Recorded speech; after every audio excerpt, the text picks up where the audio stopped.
Read with me Tuck Everlasting, Chapter 23. It was the longest day. Mindlessly hot, unspeakably hot, too hot to move or even think. The countryside, the village of Tree Gap, the wood, all lay defeated. Nothing stirred. The sun was a ponderous circle without edges, a roar without a sound, a blazing glare so thorough and remorseless that even in the Fosters' parlor, with the curtains drawn, it seemed an actual presence. You could not shut it out. Winnie's mother and grandmother sat plaintive all afternoon in the parlor, fanning themselves and sipping lemonade, their hair unsettled and their knees loose. It was totally unlike them. This lapse from gentility, it made them much more interesting. But Winnie didn't stay with them. Instead, she took her own brimming glass to her room and sat in her little rocker by the window.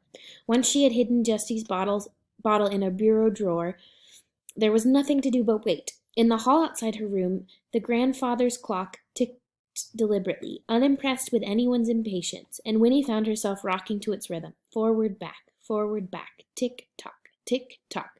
She tried to read, but it was so quiet that she could not concentrate, and so she was glad when at last it was time for supper. It was something to do, though none of them could manage more than a nibble. But later, when Winnie went out again to the fence, she saw that the sky was changing. It was not so much clouding up as thickening, somehow, from every direction at once, the blank blue gone to haze, and then as the sun sank reluctantly behind the treetops, the haze hardened to a brilliant brownish yellow. In the wood the leaves turned underside up, giving the trees a silvery cast. The air was noticeably heavier. It pressed on Winnie's chest and made her breathing difficult.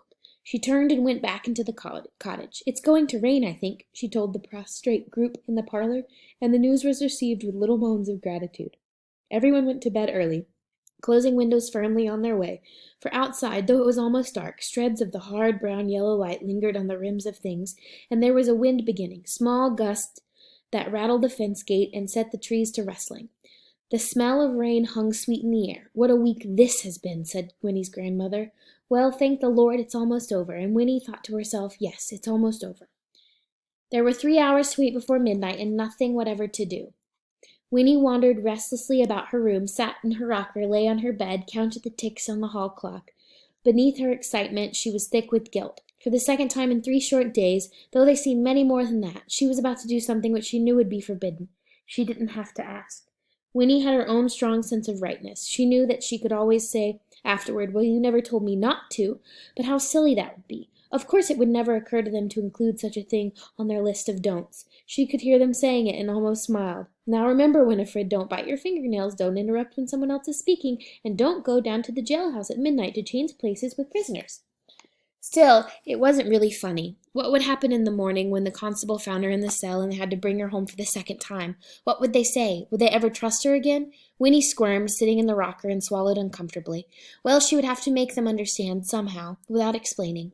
The hall clock chimed 11. Outside, the wind had stopped. Everything, it seemed, was waiting. Winnie lay down and closed her eyes. Thinking of Tuck and May, of Miles and Jessie, her heart softened. They needed her, to take care of them, for in the funny sort of way that had struck her at first, they were helpless, or too trusting. Well, something like that.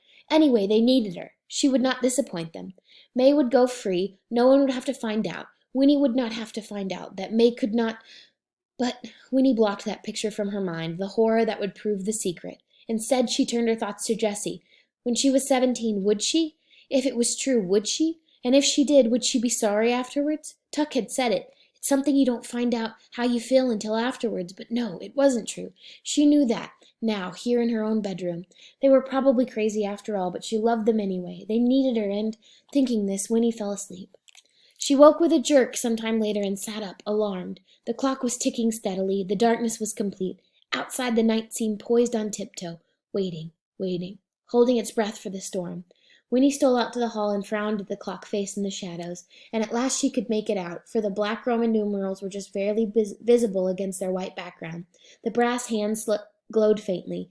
As she peered at them, the long hand snapped forward one more notch with a loud click. She had not missed her moment. It was 5 minutes to midnight.